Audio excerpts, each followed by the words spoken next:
Denominator with the conjugate, conjugate से multiply divide करना पड़ता है। Very good very good. तो अब हमारा पार्ट कॉन्जुगेट से, ठीक है। अब हमारा डिनोमिनेटर क्या है, 2√5 + 8, ठीक है। अब 2√5 + 8 तुम्हारा डिनोमिनेटर है, तो बताओ इस सवाल का कॉन्जुगेट क्या होगा। कॉन्जुगेट क्या होता है? तुमने बेटा बेटा आपने रिकॉर्डिंग्स देखी है पिछले लेसन्स की? ठीक है, रिकॉर्डिंग्स देखें। ऐसा नहीं हो सकता कि मैं दोबारा तो नहीं चीजें पढ़ा सकता। रिकॉर्डिंग इसलिए है कि जो लोग मिस कर रहे हैं वो देखें उनको चीजों को, वो देखें। चलिए 2√5 + 8। अब इससे ज्यादा सहूलत क्या मिलेगी बेटे, आपको रिकॉर्डिंग्स भी दे रहे हैं, अलग से क्लासेस भी मिल रही हैं, उसके बाद भी अब अगर जो है इतना नहीं हो सकता। तो अब 2√5 + 8 डिनोमिनेटर है, तो कौन बताएगा इसका कॉन्जुगेट क्या है?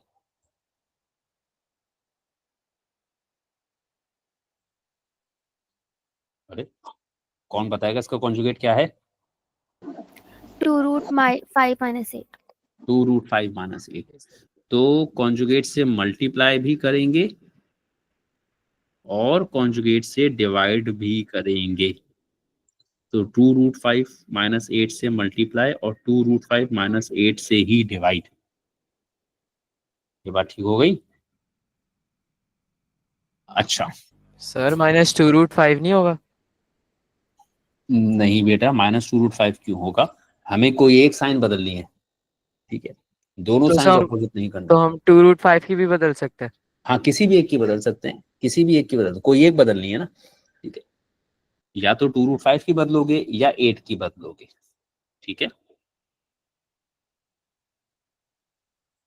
हम लोग साइंस में से एक को ऑपोजिट रखते हैं ताकि a + b × a - b वाली आइडेंटिटी लगे। अच्छा, अब न्यूमिनेटर में क्या है, √3। ये √3 मल्टीप्लाई होगा 2√5 - 8 पूरे के साथ, इज दैट राइट? और डिनोमिनेटर में क्या है, 2√5 + 8, और ये 2√5 + 8 मल्टीप्लाई होगा 2√5 - 8 के साथ, इज दैट क्लियर? जी सर। अब ये √3 डेफिनेटली दोनों से अलग अलग जाएगा, इससे भी मल्टीप्लाई होगा और इससे भी मल्टीप्लाई होगा। तो √3, अभी मैं एक स्टेप एक्स्ट्रा कर रहा हूं, √3 मल्टीप्लाइड बाय 2√5 और फिर -√3 मल्टीप्लाइड बाय √8। इस स्टेप की जरूरत नहीं होती, बट क्योंकि बहुत सारे बच्चों को मुश्किल हो रही है तो इसलिए मैं ये स्टेप कर रहा हूँ। सर्ड्स में आपको मुश्किल होगी, ठीक है, सर्ड्स में आपको मुश्किल होगी, ग्रेड 9 के लिए थोड़ा सा मुश्किल है। अच्छा, उसके बाद जब डिनोमिनेटर में मल्टीप्लिकेशन की बारी आएगी ना, तो देखो दोनों के दोनों ब्रैकेट्स में ये वाला हिस्सा और ये वाला हिस्सा ये सेम है, सिर्फ फर्क क्या है, साइंस का, ठीक है। तो ये बिल्कुल कैसा दिख रहा है, a + b × a - b के जैसा। a + b a - b बराबर होता है a² - b² के बराबर, ठीक है बेटे। तो जब हम इनको मल्टीप्लाई करेंगे ना, तो सवाल में a की जगह क्या है मेरे पास, 2√5, और b की जगह क्या है, 8। ये बात समझ में आई? ये बात सही है? जी सर। अच्छा, फिर उसके बाद देखो 3 मल्टीप्लाई हो रहा है 2√5 से। अब तुम रूट के 3 को जब 2√5 से मल्टीप्लाई करोगे तो ये जो 2 है ना, ये 2 को तो कुछ नहीं होगा बिकॉज वो 2 रूट से बाहर है। ये जो √3 और √5 है ये मल्टीप्लाई होंगे और रूट के अंदर ही रहेंगे। Is that clear? जी सर। यानी √3 मल्टीप्लाई बाय √5 हो गया √15, फिर माइनस √3 मल्टीप्लाई बाय 8। अब 8 रूट से बाहर है, 3 रूट के अंदर है, तो क्या होगा कि 8√3 ऐसे का ऐसा ही लिख दिया जाएगा, उसमें हम कुछ खास कर नहीं पाएंगे। सही है बात? जी सर। अच्छा, ये किसी की तरफ से बहुत डिस्टरबेंस आ रही है बैकग्राउंड में से, सिर्फ अनम्यूट करके जब बोलना हो तब अनम्यूट करें प्लीज, फिर म्यूट कर दें। अच्छा, अब लिखा है 2√5 का स्क्वायर।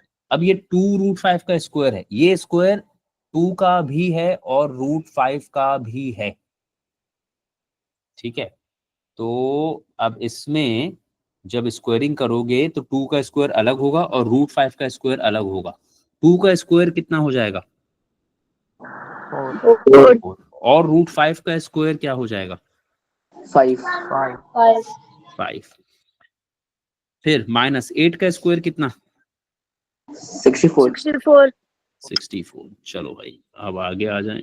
2√15 -8√3 और अपॉन में मेरे पास आ गया 4 × 5 हो गया 20 -64। तो 2√15 एज इट इज, -8√3 भी एज इट इज, और डिवाइड में 20 -64 कितना हो गया बेटा? -44। बताओ इस पॉइंट पर पहुंच के तुम्हारी जिम्मेदारी क्या है? कॉमन निकालना। कॉमन निकालना। कुछ कॉमन है न्यूमिनेटर में? हाँ 2। फिलहाल तो चलो 2। तो क्या बच जाएगा? √15 -4√3। अच्छा, कॉमन लेते हुए भी देखना चाहिए कि कॉमन लेके कुछ फायदा है भी कि नहीं है। यहाँ मैंने कॉमन ले लिया क्योंकि मुझे पता था नीचे 44 है, कैंसिल आउट होगा। तो 2 × 1 = 2 और 2 × 22 44। तो फिलहाल मेरे पास क्या आ गया? √15 -4√3 अपॉन में क्या बचा है? 22 -22। -22। अब मैं एक काम कर रहा हूं, देखो जरा बताना किसको समझ में आई बात और किसको नहीं समझ में आई बात।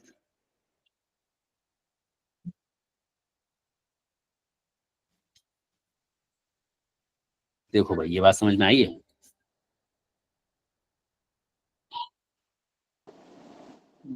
जी सर आ गई। नहीं सर, नहीं समझ आया। आपके पास डिनोमिनेटर में 22 कैसा था? माइनस का, ठीक है। अब इस बात को जरा छोड़ दीजिए, यहाँ जरा साइड पे ध्यान दीजिए। अगर मैं कभी कहता हूं 3 डिवाइडेड बाय -1, तो 3 डिवाइड बाय -1 का क्या मतलब होता है? 3 डिवाइडेड बाय -1 का क्या मतलब होता है? इतना मुश्किल क्या पूछ रहे हो? माइनस का 3। 3 डिवाइड बाय -1 का मतलब होता है माइनस का 3। आपका 3 ओरिजिनली था कैसा? प्लस का था। आपने जब उसको एक नेगेटिव नंबर से डिवाइड किया तो माइनस का हो गया वो। इसी तरीके से अगर मैं पूछूं 16 डिवाइडेड बाय -2, तो 16 डिवाइडेड बाय -2 कितना हो जाएगा? -8। अब 16 था पॉजिटिव आपका, बट जब नेगेटिव नंबर से डिवाइड किया तो उसकी साइन चेंज हो गई। तो अगर मैं किसी भी चीज को नेगेटिव साइन से डिवाइड करता हूं तो उसकी साइंस चेंज होती है। अगर फर्ज करें मैं आपसे कहता हूं a + b डिवाइडेड बाय -1, तो अगर a + b को -1 से डिवाइड कर रहे हो तो ये -1 a और b दोनों को ही डिवाइड कर रहा है ना? जी सही है, ठीक है। चलो तुम a और b को 1 से एग्जैक्टली डिवाइड करना जानते हो या नहीं जानते, वो तो बात की बात है। बट ये बात है कि a की साइन कैसी है? प्लस, और b की साइन भी कैसी है? प्लस। जब ये एक नेगेटिव साइन से डिवाइड होंगे तो इनके साइंस बदल जाएंगे, और अपॉन में 1 लिखने का फायदा कोई है नहीं। समझ आया? जी सर। इसी तरीके से अगर फर्ज करो कभी 3x + 2y डिवाइडेड बाय -2 लिखा है, तो ठीक है मैं 3x + 2y को पूरे का पूरा 2 से डिवाइड तो नहीं कर सकता, बट ये माइनस का मसला हल कर सकता हूँ। जब प्लस का 3x माइनस से डिवाइड होगा तो माइनस का 3x, और प्लस का 2y माइनस से डिवाइड होके माइनस का 2y। डिनोमिनेटर में सिर्फ क्या छोड़ूंगा मैं? 2। समझ गए बात?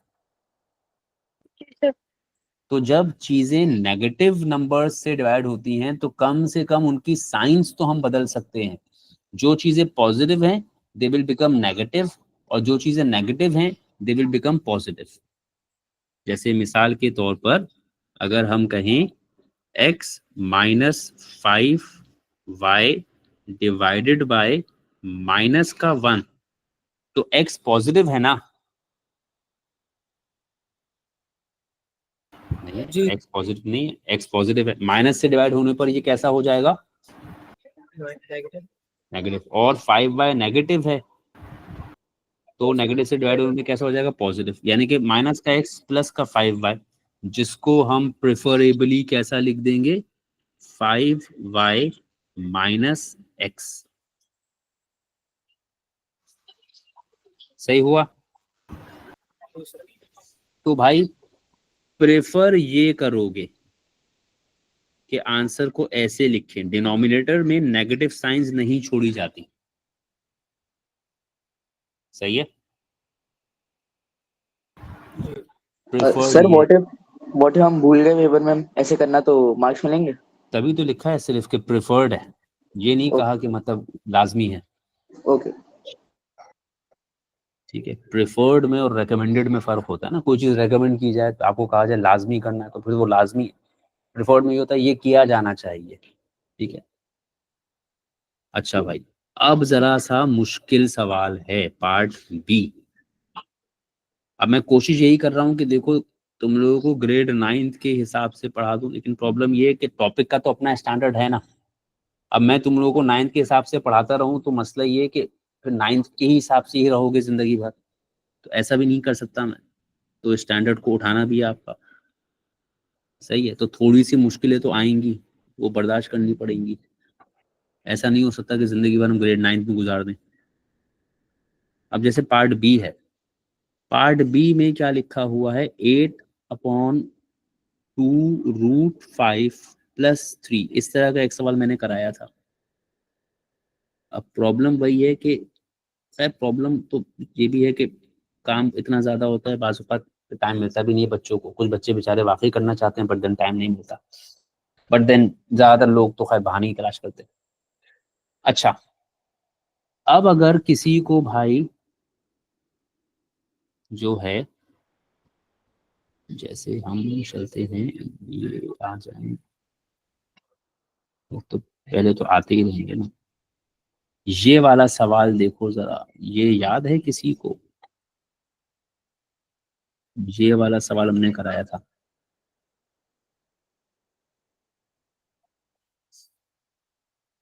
ये कराया था, ये तो मानोगे? जी सर, कराया था। सही है। इस सवाल के लिए दो बातें कही थी कि इस सवाल में आप या तो एलसीएम लेंगे या रैशनलाइज करेंगे। ठीक है। अब इस सवाल की अच्छी बात क्या है, आप पहले रैशनलाइज करो या एलसीएम करने की बात करो, दोनों सूरतों में एक ही काम होगा। बोलो। अगर तुम कहते हो रैशनलाइज करोगे तो सिर्फ पहले वाले फ्रैक्शन को देख लो। अगर कहते हो मैं इस वाले फ्रैक्शन को रैशनलाइज करूंगा, तो रैशनलाइज करने के लिए भी इसको 4 + 3√3 से मल्टीप्लाई डिवाइड करोगे ना। जी। और दूसरे वाले को भी अगर कहते हो रैशनलाइज करोगे तो उसे 3√3 - 4 से या 4 - 3√3 से ही मल्टीप्लाई डिवाइड। सही है।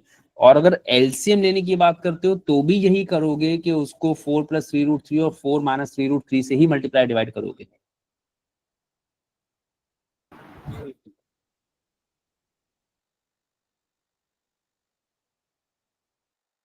सर स्क्रीन नहीं आ रही।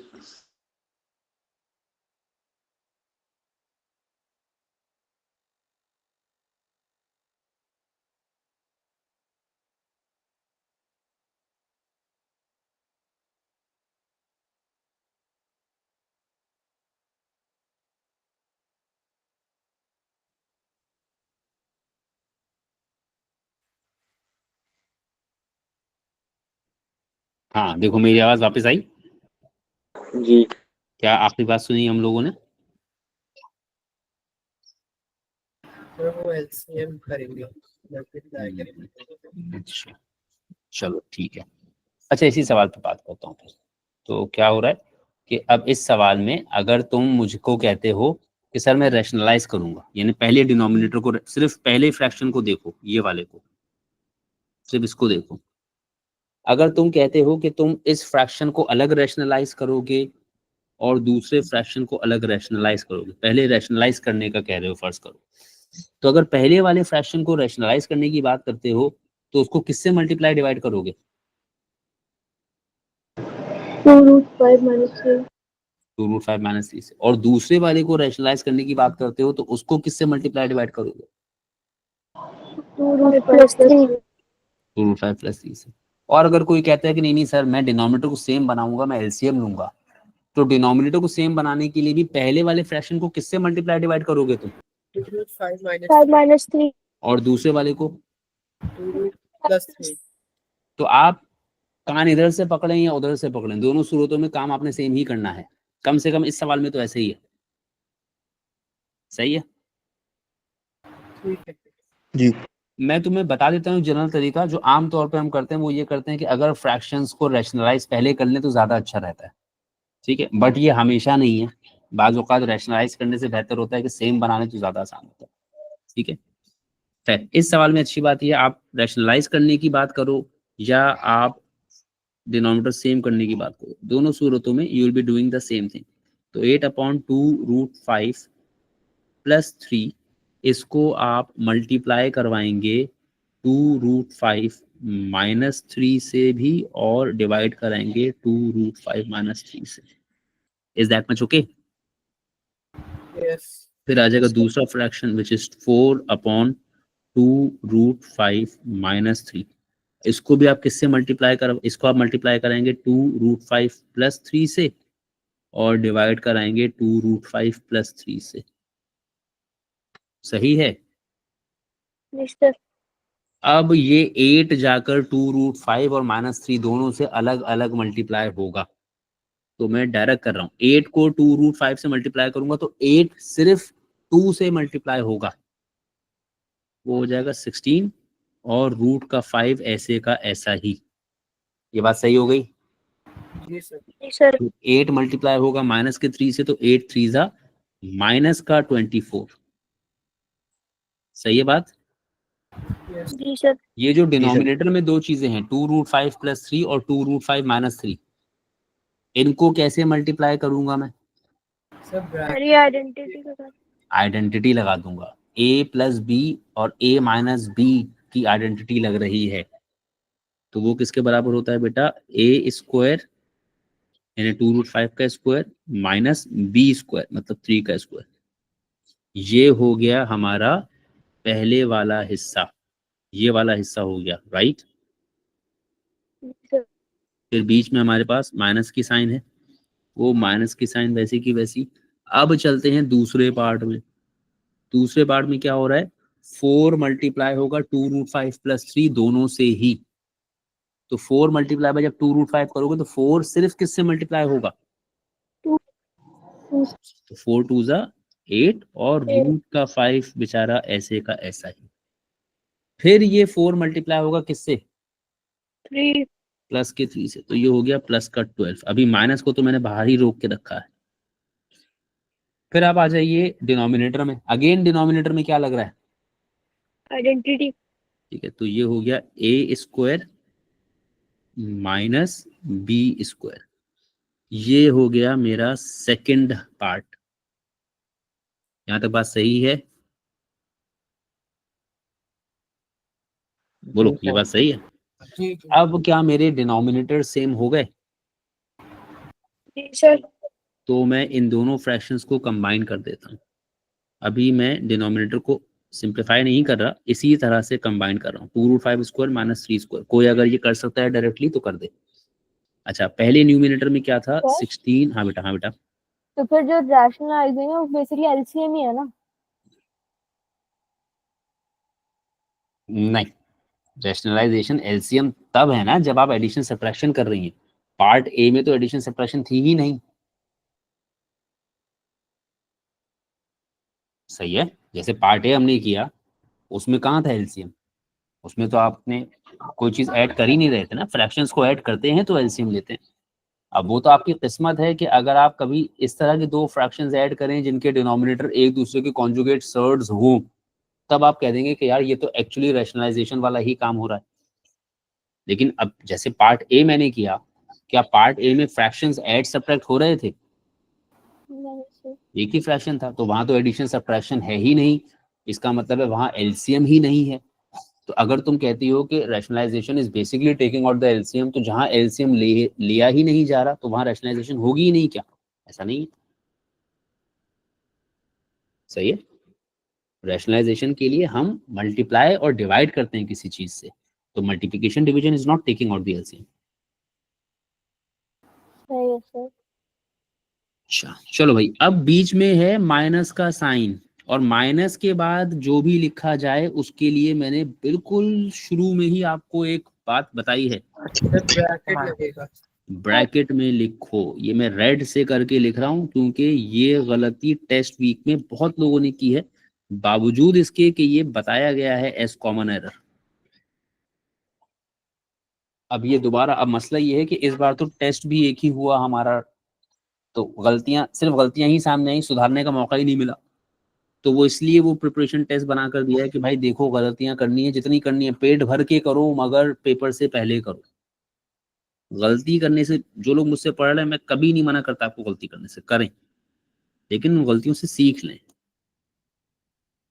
चलो अब ये ब्रैकेट ओपन होगा, -8√5 और माइनस का 12, is that much okay? Yes. अब 2√5 का स्क्वायर, ये स्क्वायर किस किस का है? दोनों का 2 का भी और √5 का भी। 2 का स्क्वायर कितना हो गया? 4 और √5 का स्क्वायर कितना हो गया?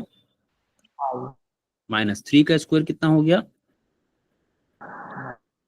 अब न्यूमिनेटर में देखिए, न्यूमिनेटर में कितनी टर्म्स हैं? 2 तो 4 टर्म्स हैं, 4 न्यूमिनेटर में 4 टर्म्स हैं। सही है, न्यूमिनेटर में 4 टर्म्स हैं। लाइक टर्म्स कौन कौन सी है? 16√5 और 8√5 ये लाइक टर्म्स हैं, और 24 और 12 ये लाइक टर्म्स हैं। ऐसी बात है,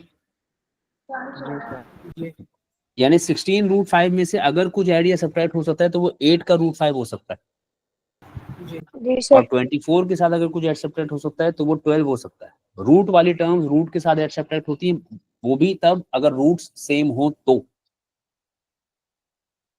सर अगर रूट सेम ना हो, यानी अगर कभी तुम मुझसे ऐसी बात करो कि भाई 16√2 प्लस 5√7, तो they can not be added together. ठीक है, can not be added unless कि तुम रूट के अंदर वाला हिस्सा सेम कर सको। जैसे एक मिसाल दे देता हूं, अगर मैंने लिखा है 16√2 प्लस 3√8, तो these cannot be added because they have different things inside the square root। ठीक है, पहले वाले रूट के अंदर क्या है? 2। दूसरे वाले रूट के अंदर क्या है? 8। अब सोच के बताओ कि इनमें से कौन सा वाला नंबर है जो थोड़ा सा फैक्टर्स वेक्टर्स बना के शायद बाहर आ जाए? 8। तो अब 16√2 तो एज इट इज, क्योंकि 2 को तो तुम ब्रेक डाउन नहीं कर सकते, बट 8 को तुम ब्रेक डाउन कर सकते हो 4 मल्टीप्लाइड बाय 2 में। Is that right? जी और ये 4 रूट से बाहर आएगा ना, जी सर। और बाहर आकर क्या बन जाएगा? 2, और बाहर जो 3 है पहले से उसके साथ मल्टीप्लाई होगा, जी तो 16√2 प्लस 3 2 6√2। क्या अब ये ऐड हो जाएंगे? जी सर। अब ये हो जाएगा 22√2। तो एडिशन के लिए जरूरी है कि भाई रूट के अंदर वाला हिस्सा सेम हो, अगर तो वो सेम है ठीक है, नहीं है तो देखो क्या वो सेम बन तो नहीं जाएगा। मैंने एक बात कही है, जब भी रूट के अंदर नंबर देखो तो उसे शक की नजर से देखो, उस पे ये देखो हमेशा कि यार ये रूट से बाहर आएगा कि नहीं आएगा। कभी भी तसल्ली मत रखो उस पर, हमेशा उस पर शक करते रहो कि इसका कुछ पता नहीं है, क्या पता कुछ बाहर आ जाए इसमें से। जहां रूट आ जाए तसल्ली से इत्मीनान से नहीं बैठो, उसको एक दफा जरूर देखो कि भाई क्या ये बाहर तो नहीं आ रहा। ठीक है, अब 16√5 माइनस 8√5 क्या हो रहा है? 8√5 8√5, 16√5 में से 8√5 निकाल दिए तो 8√5 बच गए। फिर माइनस का 24 और माइनस का 12 कितना? माइनस का 36 माइनस का 36 अपॉन 4 5 जार 4 5 जार 20, 8√5 माइनस 36 और अपॉन में क्या रह गया मेरे पास? 11 अब यहाँ पहुंच के क्या जिम्मेदारी बनती है तुम्हारी?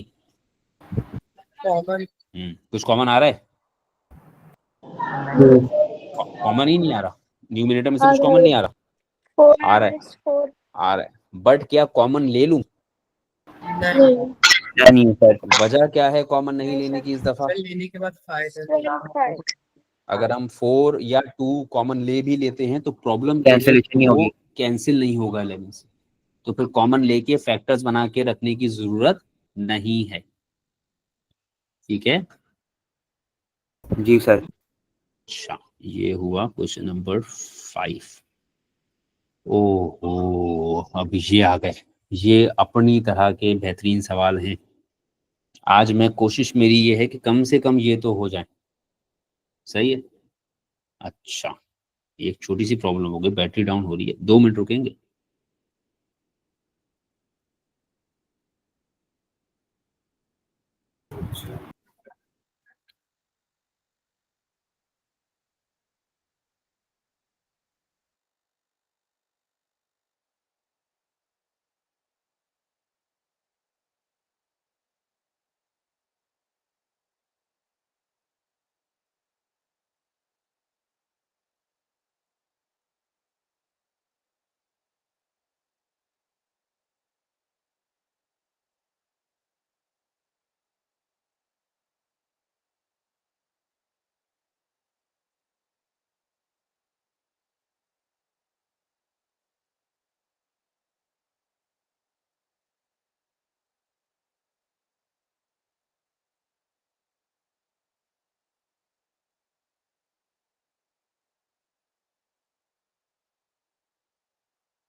हाँ, मेरी आवाज आ रही है वापस?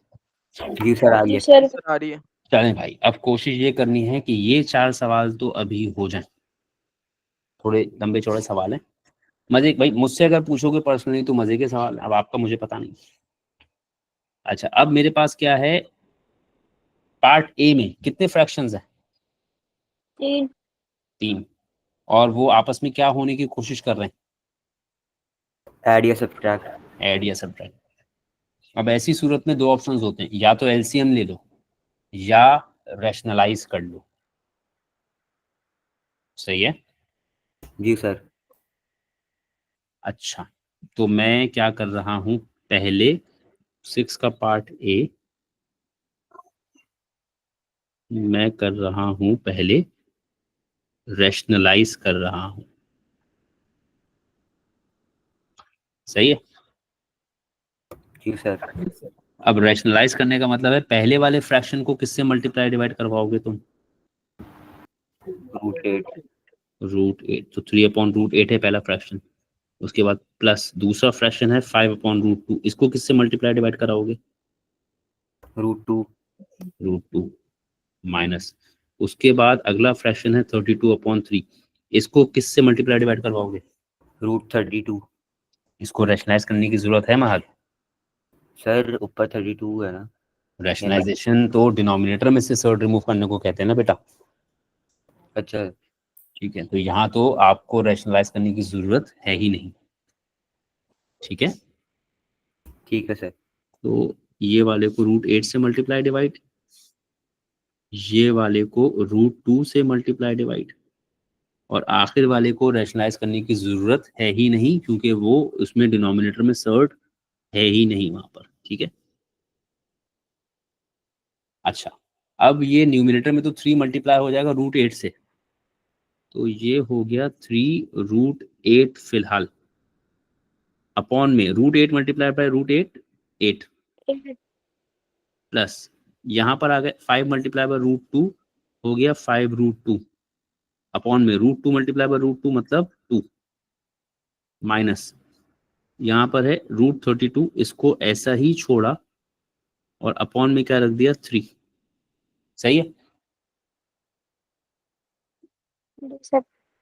अच्छा, अब मेरे पास कम से कम डिनोमिनेटर्स में से रूट खत्म हो गए, तो एक है 8, एक है 2, एक है 3। अब मुझे एक ऐसा नंबर सोचना है जो इन तीनों का कॉमन मल्टीपल हो,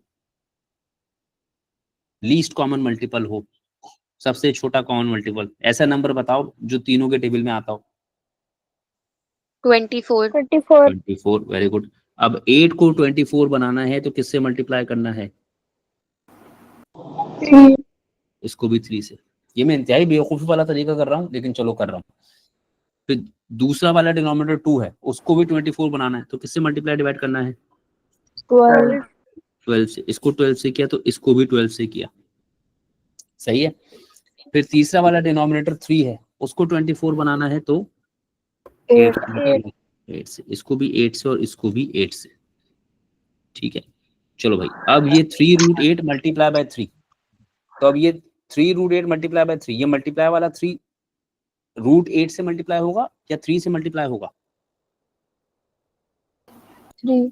तो 3 3s आर 9 और ये रूट का 8 एज इट इज। अपॉन में क्या ले आए तुम मेरे पास?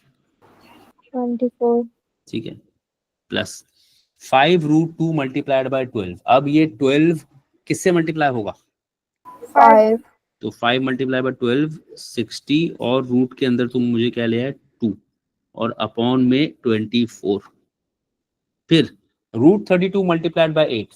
फिलहाल इन दोनों को मल्टीप्लाई तो नहीं कर सकता, तो 8 ऐसे ही लगाया और √32 भी फिलहाल ऐसे ही लगाया। सही है।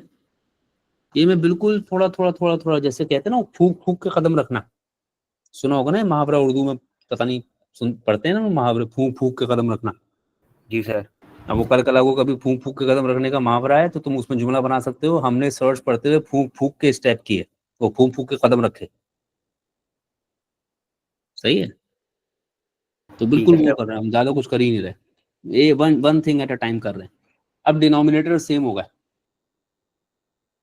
अब जैसे ही डिनोमिनेटर सेम हो गए तो तुमने क्या किया, 9√8 प्लस 60√2 माइनस 8√32। यहाँ तक बात सही है? जी सर। अपॉन में 24। अब ये जो न्यूमिनेटर में जो लोग आए हैं, क्या ये ऐड या सब्ट्रैक्ट हो सकते हैं? नहीं। वजह? सर रूट्स अलग है। आपके रूट्स डिफरेंट है। और मैंने तुम्हें क्या कहा कि जब भी रूट्स देखो तो फुप्पो बन जाओ। ठीक है, शक करो रूट के अंदर वाले नंबरों पे। सर हाँ बेटा। सर सब सेम। सर ये माइनस के बाद क्या ब्रैकेट नहीं लगेगा?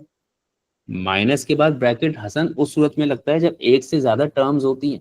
अगर तुम्हें लगता है तुम्हें यहाँ भी लगाने की जरूरत है तो लगा दो, लेकिन यहाँ पर एक ही नंबर था ना, तो एक नंबर होता है तो वहां लगाने की जरूरत नहीं होती ना।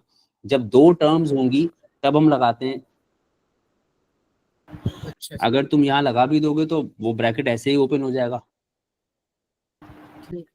अच्छा, अब ये √8 बताओ भाई, ये √8 का क्या हो सकता था? सर अंदर 4 multiplied by 2 common factor. 4 multiplied by 2 हो सकता था प्लस, अच्छा 60√2, इस 2 का तो कुछ नहीं हो सकता था, माइनस 8। ये 32 का क्या हो सकता था? 16 मल्टीप्लाइड बाय 2 और होल डिवाइड में 24, तो ये तो वैसे का वैसा ही रहेगा। अच्छा, अब ये इस पहले रूट के अंदर में से कौन बाहर आ जाएगा? 4। ये 4 है, बाहर आके क्या हो जाएगा 2। और ये 2 उस 9 के साथ क्या करेगा? 9 मल्टीप्लाइड बाय 2 और रूट के अंदर क्या रह गया? 2। फिर प्लस यहाँ 60√2 तो वैसे का वैसा ही। फिर यहाँ से 16 बाहर आकर 4 हो जाएगा और 8 के साथ मल्टीप्लाई होगा, ये रह गया 2 अंदर। ठीक है जी सर। और अपॉन में 24। अच्छा, अब ये सब कुछ हो गया, 9 2 ज़ा 18√2 प्लस 60 रूट 2 माइनस 32 रूट 2, ये बात सही होगी बेटे? जी सर। अपॉन जी में 24। अच्छा, अब ये 18 प्लस 60 माइनस 32, अब ये सब लोग ऐड सब्ट्रैक्ट हो सकते हैं ना? जी। तो 18 प्लस 60 78, और 78 में से 32 माइनस कर दीजिए तो 48 46 root 2, 46 root 2, is that right? जी सर। अब ये जी रूट सर। के अंदर वाला 2 तो बेचारा सेफ है, बट ये 46 और 24 do they have a common factor? जी सर। कौन है वो? 12।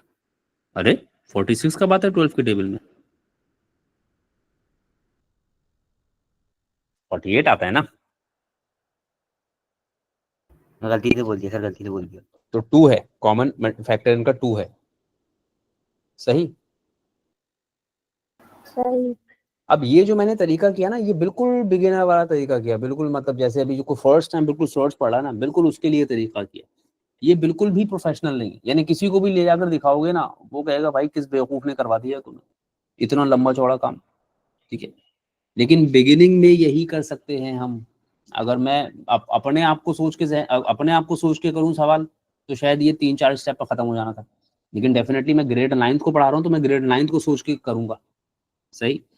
बट ये तरीका बहुत अच्छा नहीं है, ये बहुत लंबा तरीका है, सही है? अब इसका बेहतर वर्जन देख लो, ठीक है? इसका बेहतर वर्जन क्या है? किसी को याद है जब मैंने अलजेब्रिक एक्सप्रेशन पढ़ाया था, तो मैंने कहा था अलजेब्रिक एक्सप्रेशन में जब फ्रैक्शंस पढ़ा रहे थे, तो मैंने कहा था फ्रैक्शंस के साथ कुछ भी करने से पहले एक काम करो,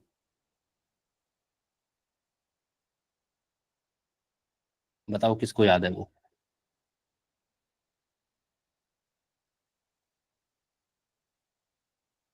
अब चेक करने के अगर फैक्टराइज हो सकता है। हाँ, ये कितनी दफा मैंने बात बताई तुम लोगों को, देखो, और अभी भी ये हाल है कि लोगों को नहीं पता, और फ्रैक्शंस में स्ट्रगल करते हैं इसी वजह से, क्योंकि ये पहला गोल्डन रूल है जो भूल जाते हैं। मैंने कह के बताया बहुत दफा कि ये गोल्डन रूल है फ्रैक्शंस को डील करने का, कि जब भी फ्रैक्शंस के साथ कुछ भी करने की बात आए, सब कुछ भूल जाओ, पहले देखो फैक्टर्स बन सकते हैं कि नहीं बन सकते, फैक्टर्स बनाओ अगर बन सकते हैं तो। इसी सवाल को करने का दूसरा तरीका, ठीक है, वो है एलसीएम, और एलसीएम के लिए we want to do factorisation first,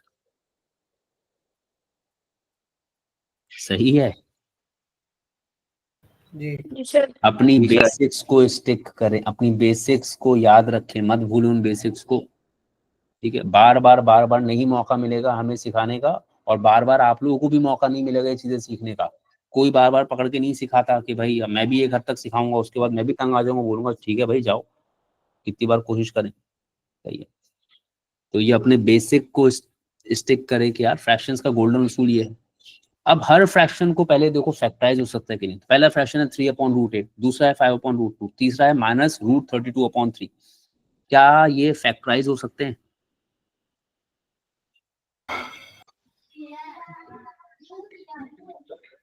बताओ, क्या ये फैक्टराइज हो सकते हैं? सर 8 का अंडररूट हो सकता है। तो फैक्टराइज ही होना कहलाएगा वो, यानी कि 3/2√2। यानी कोई जरा ट्रेंड बंदा ये काम करेगा ना, ये कलर सही है, चेंज कर दूं? चेंज कर देता हूँ, अजीब सा लग रहा है। कोई थोड़ा सा भी ट्रेंड बंदा, कोई थोड़ा सा भी अच्छा स्टूडेंट करेगा ना, तो ये करेगा 3/2√2, डायरेक्टली 2√2 बना देगा वो इसका। ये बात सही है? जी जी सर। सर। आप भी थोड़ा प्रैक्टिस में होंगे तो आपको भी जरूरत नहीं पड़ेगी 8 के लिए ब्रैकेट रूट के अंदर 4 और 2 लिखने की, आप डायरेक्टली ये लिख सकेंगे, सही है? जी सर। फिर दूसरे हिस्से में आए +5√2, उसका आप कुछ नहीं कर सकते, 5/√2, क्योंकि रूट के अंदर 2 है, definitely √2 is already a prime number, it can not be further broken down into factors. सही हो गई बात? जी सर। फिर माइनस, अब ये रूट का 32 है, तो मुझे पता है रूट के 32 का मतलब है 16 × 2, और 16 × 2 का मतलब 4√2, तो आम तौर पे जिसने प्रैक्टिस की होगी, जिसने मेहनत की होगी, वो डायरेक्टली ये काम करेगा। जिसने नहीं की होगी डेफिनेटली वो टाइम स्पेंड करेगा अपना थोड़ा सा ज्यादा। सही है। जी सर। अब जरा मुश्किल काम है, अब डिनोमिनेटर्स को सेम बनाना है। अब यहाँ मसला क्या है, डिनोमिनेटर्स में सीधे सीधे नंबर नहीं है ना, इररेशनल पार्ट भी है, √2 भी है। सही है। अब जैसे मैं बात बता रहा हूं बिल्कुल वैसे ही ध्यान देना। सिर्फ जब एलसीएम सोचो तो जरा सिर्फ और सिर्फ रैशनल पार्ट्स को अलग देखो। जैसे पहले डिनोमिनेटर में रैशनल नंबर 2 है, ये जो रूट के बगैर वाला नंबर होता है इसे कहते हैं रैशनल। सही। जी सर। दूसरे डिनोमिनेटर में रैशनल नंबर क्या है? 1 और तीसरे डिनोमिनेटर में क्या है? 3 2, 1 और 3 का एलसीएम बता दो। 6। यानी तुम्हें हर डिनोमिनेटर में क्या चाहिए? रैशनल में 6 चाहिए। 6 अच्छा, अब जरा इनमें जो इररेशनल हिस्सा है वो देख लेते हैं। यहाँ √2 है, यहाँ भी √2 है, यहाँ कुछ नहीं है। तो √2 और √2, तो हर डिनोमिनेटर के नीचे रूट का 2 चाहिए ना तुमको। जी सर। यानी इररेशनल हिस्सा क्या चाहिए? रूट का 2। ये बात सही है। जी सर। जी सर। यानी रैशनल क्या चाहिए था? 6 और इररेशनल क्या चाहिए था? रूट का 2। तो कुल मिलाकर डिनोमिनेटर में क्या चाहिए तुम्हें? 6√2। 6√2। अच्छा, अब ये मैंने सोचा। अब फर्ज कीजिए आप नहीं सोच पा रहे, तो वही बचपन वाला तरीका। आपके पास क्या क्या है डिनोमिनेटर्स में? 2√2 कॉमा √2 कॉमा 3। सबसे पहले 2 से डिवाइड करना शुरू करें, तो 2 से डिवाइड किया तो ये वाला 2 कैंसिल, सिर्फ क्या बचा? √2। और दूसरी तरफ क्या बचा? √2 और क्या बचा? 3। अब इसमें एक कमाल करते हैं लोग हमारे यहाँ, इस तरह की डिवीजन करनी है। √2 और 3√2 मिसाल के तौर पे। अब 2 से ये 2 काट दिया, वो रूट अकेला हवा में घूम रहा है बेचारा, वो परेशान, सबको इधर उधर देख रहा है दुनिया में कि मैं कहाँ जाऊं। सही है, ऐसा मत करना। सही है, ये मत कर देना। अच्छा, तो 2 से 2 कैंसिल हो गया। उसके बाद चलो 3 से डिवाइड करना शुरू करें। 3 से शुरू किया तो ये √2 तो ऐसा ही बचेगा, अगला √2 भी ऐसे ही बचेगा, 3 की जगह 1 आ गया। अब √2 को डिवाइड करने के लिए √2 ही लगेगा ना। 1 1 और 1। बताओ कुल मिलाकर एलसीएम क्या बना? 6 पावर 2। 6 स्क्वायर √2। यानी हर डिनोमिनेटर में तुम्हें 6√2 चाहिए है। बात समझ आई है? जी सर। जी सर। हर डिनोमिनेटर में 6√2 चाहिए। अब पहले वाले डिनोमिनेटर में क्या है? 2√2 है। √2 तो है, सिर्फ 6 बनाना है। किससे मल्टीप्लाई डिवाइड? 3 सर। इसको 3 से मल्टीप्लाई भी और 3 से डिवाइड भी।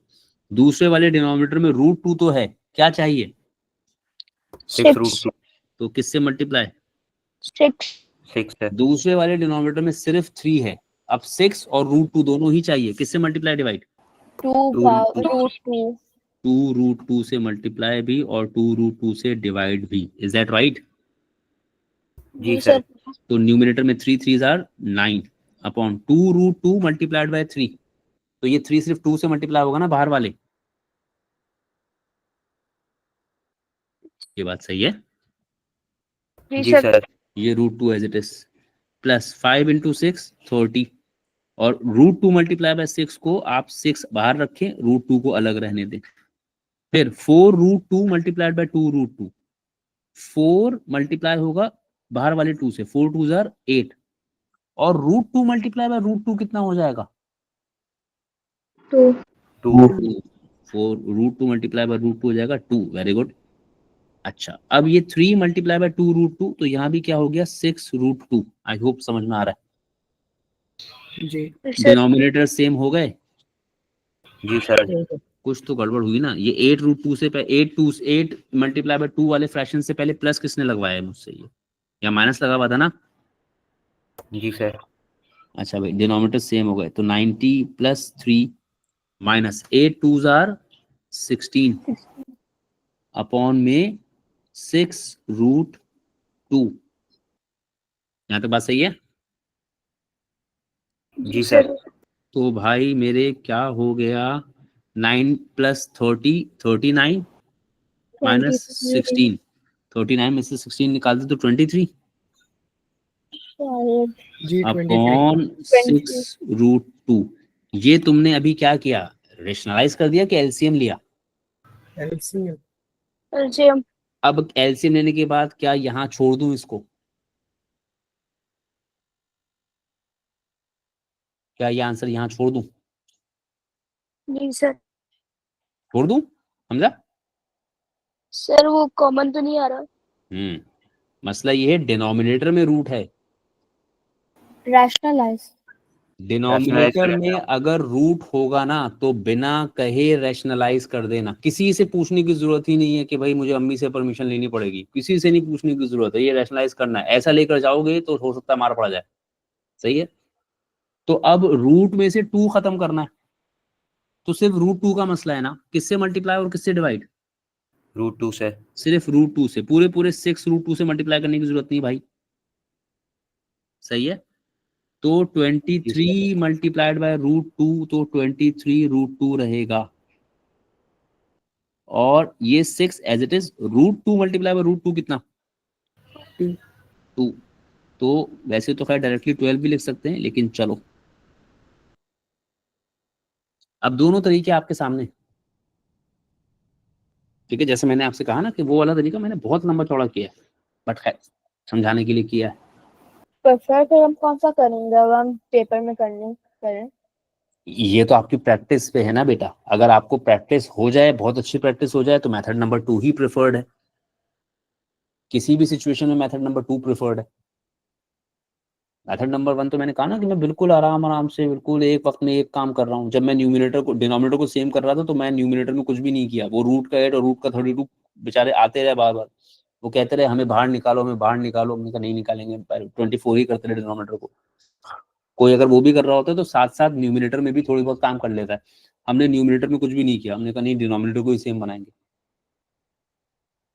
समझ आई बात? इसी पे आखिर में हम रैशनलाइज ही कर रहे हैं ना। हाँ, रैशनलाइज ही कर रहे हैं, बिल्कुल रैशनलाइज कर रहे हैं। क्लियर हुआ?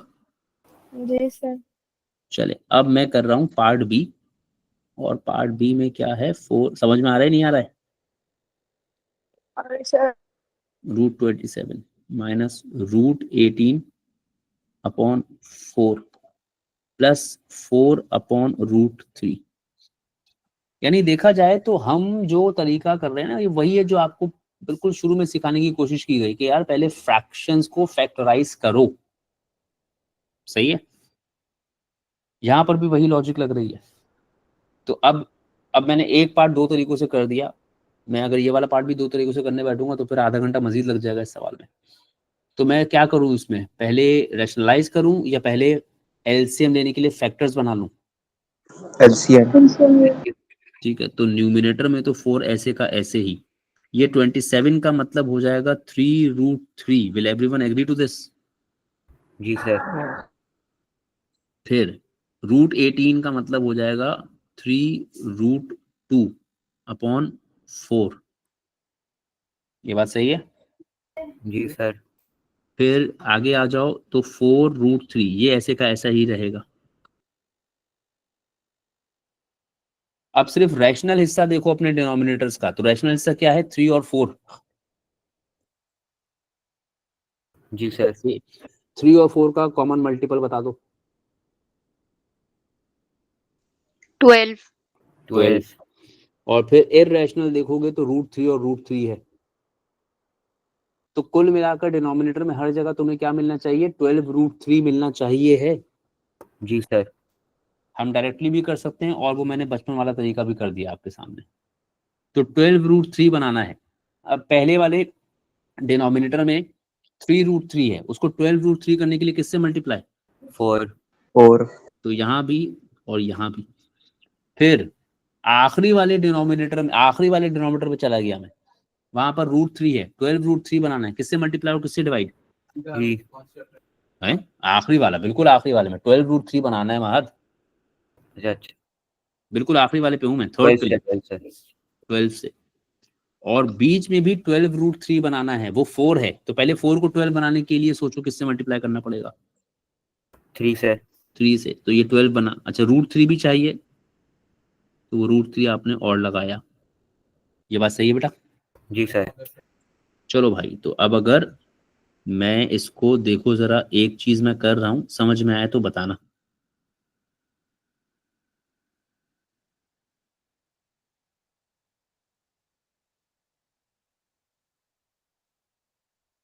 देखो भाई, समझ में आई ये बात? जी सर समझ गया। ठीक है, हम सेम डिनोमिनेटर वाला स्टेप अलग से शो करें वो जरूरी नहीं होता। सही है, मुझे पता है डिनोमिनेटर सेम हो चुका हुआ है, तो मैं एक ही बार मिलाकर लिख दूंगा।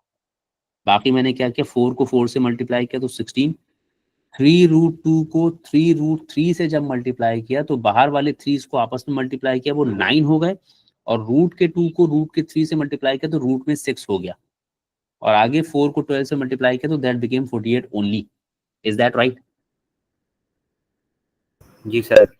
अब अगर 16 में कुछ ऐड सब्ट्रैक्ट हो सकता है तो वो कौन हो सकता है? 48। 48, क्योंकि 9 के साथ तो रूट का 6 लगा हुआ है ना। सही है। जी सर।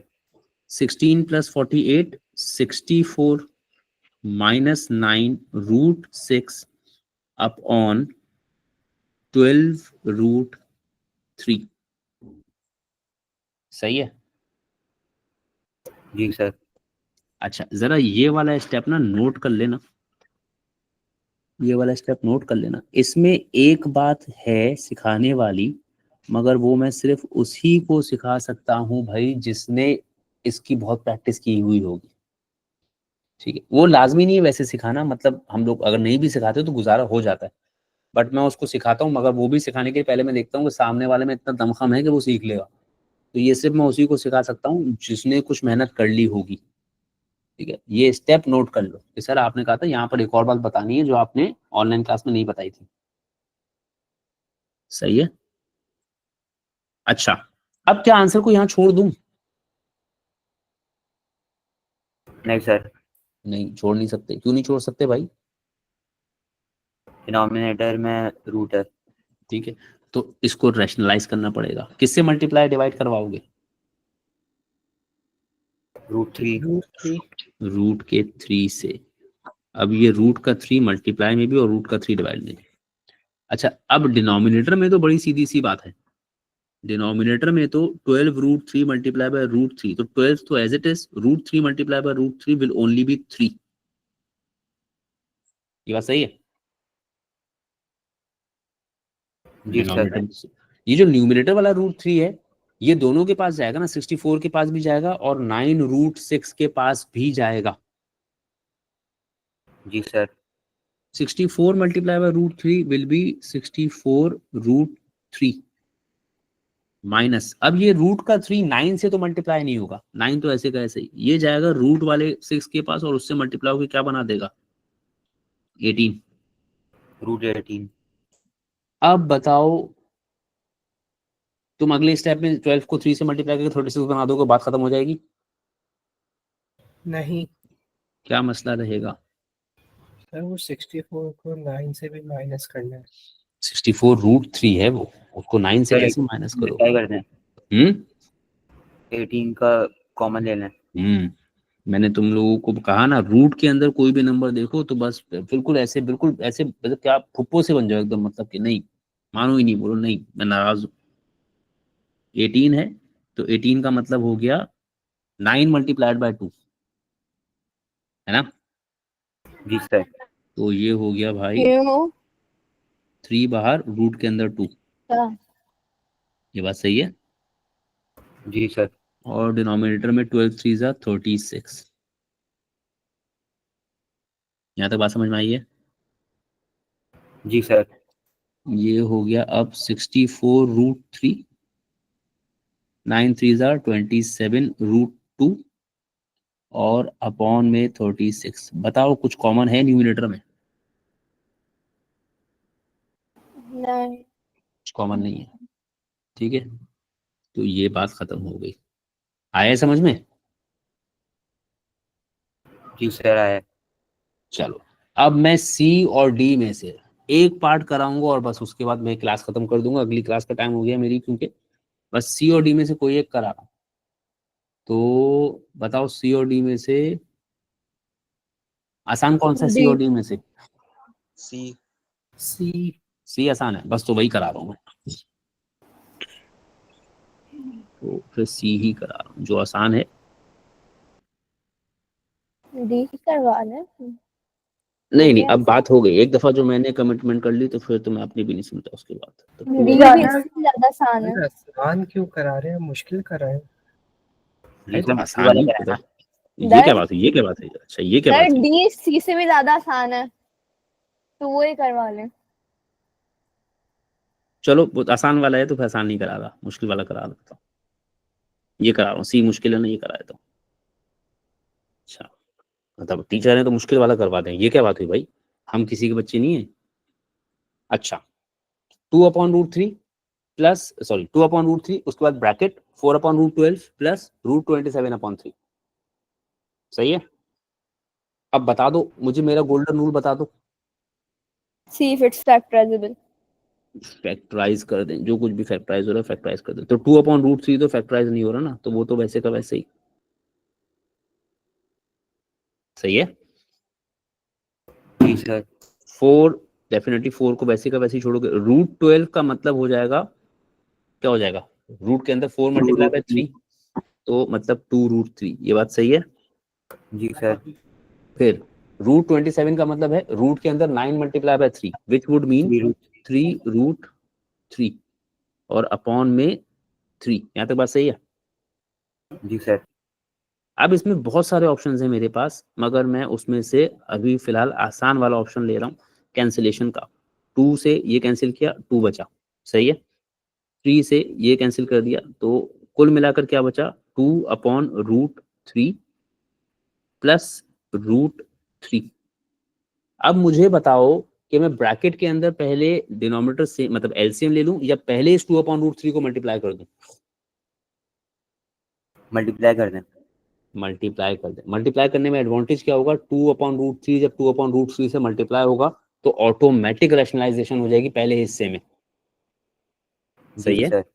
और दूसरे हिस्से में जब 2/√3 √3 से मल्टीप्लाई होगा तो रूट का 3 कैंसिल आउट हो जाएगा। कैंसिल हो जाएगा। अगर तुमने एलसीएम लेने की कोशिश करी तो बिला वजह का काम बढ़ाओगे अपने लिए, सही है। तो पहले हिस्से में क्या हुआ, 2/√3 मल्टीप्लाई हुआ 2/√3 से, और दूसरे वाले हिस्से में क्या हुआ, 2/√3 मल्टीप्लाई हुआ √3 से। तो 2 2 जार 4 और √3 इंटू √3 3, ये बात सही है। जी सर। इस √3 से √3 कैंसिल, प्लस का 2। अब तो बड़ा आसान है ये, 4 + 6/3 इज इक्वल्स टू 10/3। क्या ये बात सही है? सर ये आपने जो ब्रैकेट जो आपने खोला, तो आपने क्या कर लिया फिर उसके बाद जब ब्रैकेट खोला था? तो ब्रैकेट खोला तो 2/√3 को 2/√3 से मल्टीप्लाई किया और 2/√3 को √3 से मल्टीप्लाई किया। ओह। उसके बाद 2 मल्टीप्लाई बाय 2 4, √3 मल्टीप्लाई बाय √3 3, और फिर 2/√3 मल्टीप्लाई बाय √3, तो रूट के 3 से रूट का 3 कैंसिल, सही है। जी जी सर। जी। चलो भाई अब पार्ट डी भी कर देता हूँ, क्या याद करोगे तुम लोग? ये बेटा कर तो मैं रहा हूँ, मेरी प्रैक्टिस हो रही है, मेरा सर्च अच्छा होता जा रहा है माशाल्लाह माशाल्लाह,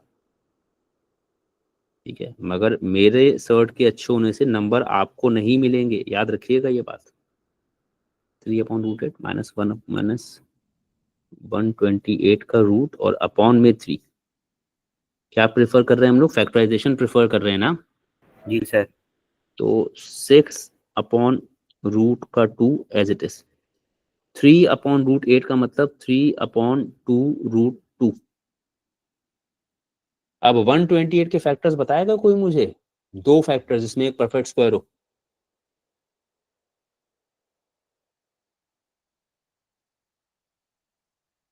तो वो सब करने की क्या बात है, बता दो। 64 और 2। 64 और 2, तो 64 रूट से बाहर आकर 8√2/3। अब देखो ये जो ब्रैकेट के अंदर चीजें हैं, क्या उसमें कुछ भी कैंसिल वैंसिल हो रहा है? √2 कैंसिल हो रहा है। √2 कहाँ से कैंसिल हो रहा है? नहीं हो रहा, नहीं हो रहा। अच्छा, तो अब बताओ मुझे क्या प्रेफर करें, हम पहले ब्रैकेट को ओपन कर दें या पहले ब्रैकेट को एलसीएम अपना एलसीएम ले लें? ब्रैकेट ओपन कर दें। ओपन कर दें। देखो रैशनल ओपन तो मैंने पिछले पार्ट में भी किया था ना, इस दफा एलसीएम ले लेते हैं। ठीक है सर। तो 6/√2 को वैसे का वैसा ही छोड़ा। बताओ एलसीएम क्या बनेगा 2√2 और 3 का? 6√2।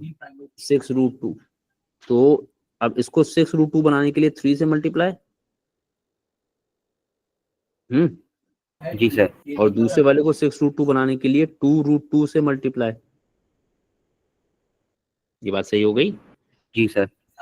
3 3 आर 9 और अपॉन में 6√2। फिर यहाँ पर 8√2 मल्टीप्लाइड बाय 2√2 है, तो 8 तो सिर्फ 2 से मल्टीप्लाई होगा विच इज 16, और √2 मल्टीप्लाई बाय √2 हो जाएगा 2। सही हो गई बात? जी सर। और 3 मल्टीप्लाई बाय 2√2 हो जाएगा तुम्हारा 6√2। अच्छा भाई चले, बाहर तो 6/√2 मौजूद है, न्यूमिनेटर में डिनोमिनेटर सेम हो गए, तो ये हुआ 19 - 32/6√2। तो 6/√2 एज इट इज। 9 - 32 कितना होता है बोलो? -23। -23/6√2। अब ये दोनों मल्टीप्लाई हो रहे हैं ना, सही है ना? कुछ भी ऐसा नहीं है न्यूमिनेटर डिनोमिनेटर में जो कैंसिल आउट हो जाए। 6 सीधा जाकर -23 से मल्टीप्लाई, तो 120 और 18 माइनस का 138। वो ऊपर जो न्यूमरेटर 6 डिनोमिनेटर 6 से डिवाइड नहीं हो सकते? हाँ देखो ये Cancel कितनी अच्छी बात करी इस लड़की ने, कितनी अच्छी बात करी माशाल्लाह इस लड़की ने, माशाल्लाह माशाल्लाह। देखो ये हुई ना बात, ये हुई ना, कोई नेक काम किया तुमने जिंदगी में। माइनस का 23, और अरे ये रेड किसने कर दिया कलर? ओहो क्या हो गया राइटिंग को? और √2 मल्टीप्लाई बाय √2 कितना? 2। ये बात सही हो गई भाई? जी सर। चलो भाई मेरे, अब इन क्वेश्चंस की प्रैक्टिस करेंगे तो ही कुछ भला होगा, ठीक है? ये वाले सवाल कंपैरेटिवली आसान हो जाते हैं अगर आपने क्वेश्चन नंबर 6 और क्वेश्चन नंबर 5 पे मेहनत कर ली ना, तो 7 आपका कंपैरेटिवली आसान हो जाएगा, ठीक है? तो इंशाल्लाह कल हम इसको वाइंड अप कर देंगे। फिर जो थोड़ी बहुत क्यूरीज रह गई होंगी किसी की कि सर वो ऑनलाइन में समझ में नहीं आया, तो थोड़ा सा हम उसको क्लास में भी डिस्कस कर लेंगे इंशाल्लाह, ठीक है? बट कोशिश ये कीजिए जो लेसन्स हो गए हैं उनको देख लीजिए प्लीज। ऐसा नहीं हो सकता कि वो बार बार आपको अलग अलग करके सिखाए पढ़ाए जाए, मुश्किल हो जाता है, ठीक है? स्कूल में मैं जो है वो जब पढ़ाता तो ये बहुत तेजी से पढ़ाता, इतने सुकून से नहीं पढ़ाता, इसलिए मैंने इसको ऑनलाइन में पढ़ा दिया, ठीक है? स्कूल में